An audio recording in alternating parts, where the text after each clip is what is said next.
Chapter 10. During our 7th night on the island, it rained. It was one of those tropical storms that comes up swiftly without warning. We were asleep on the palm mats that I'd made, but it awakened us immediately.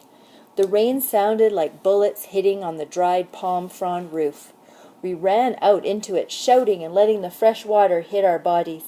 It was cool and felt good. Timothy yelled that his catchment was working. He had taken more boards from the top of the raft and had made a large trough that would catch the rain. He'd picked up bamboo lengths on the beach and had fitted them together into a short pipe to funnel the rainwater into our 10-gallon keg. It rained for almost 2 hours, and Timothy was quite angry with himself for not making a second catchment because the keg was soon filled and overflowing. We stayed out in the cool rain for 20 or 30 minutes and then went back inside. The roof leaked badly, but we didn't mind. We got on our mats and opened our mouths to the sweet, fresh water.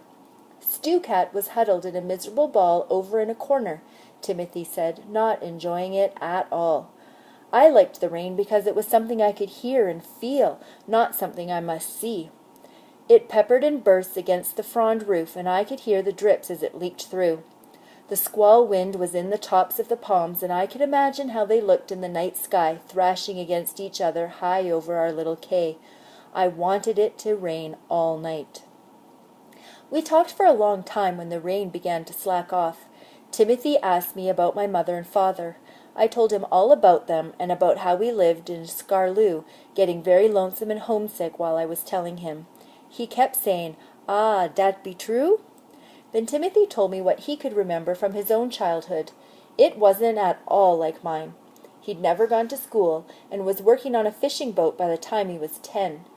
It almost seemed the only fun he had was once a year at carnival, when he'd put frangipani leaves around his ankles and dress up in a monkey hide to parade around with Maki Jumbus, the spirit chasers, while the old ladies of Charlotte Amalie danced the bambola around them. He chuckled. "I drink plenty rum those 3 days of carnival." I could picture him in his donkey skin wheeling around to the music of the steel bands.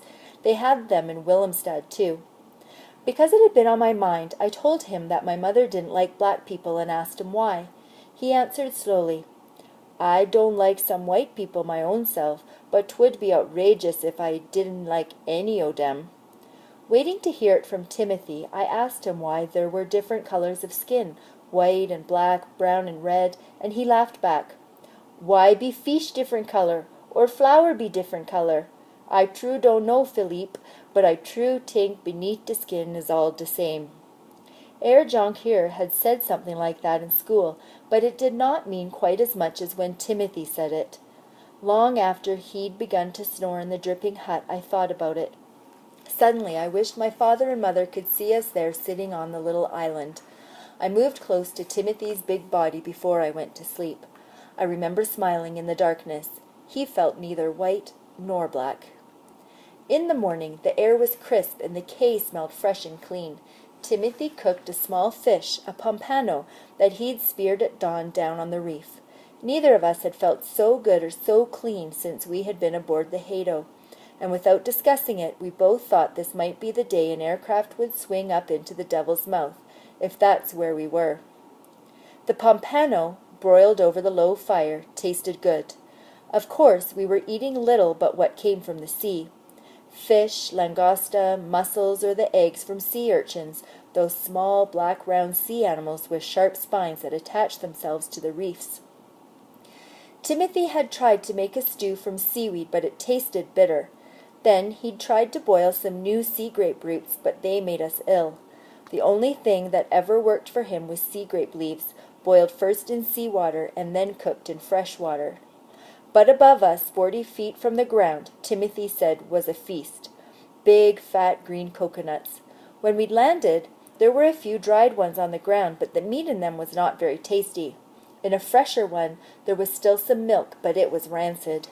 At least once a day, especially when we were around the hut, Timothy would say, "'Tis outrageous dem coconut hang up in de sky when we could use de milk and meat."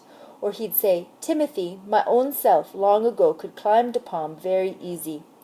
Or, hinting, and I guess looking up at them, "Philippe, I do believe you be gettin' outrageous strong ear on d'island."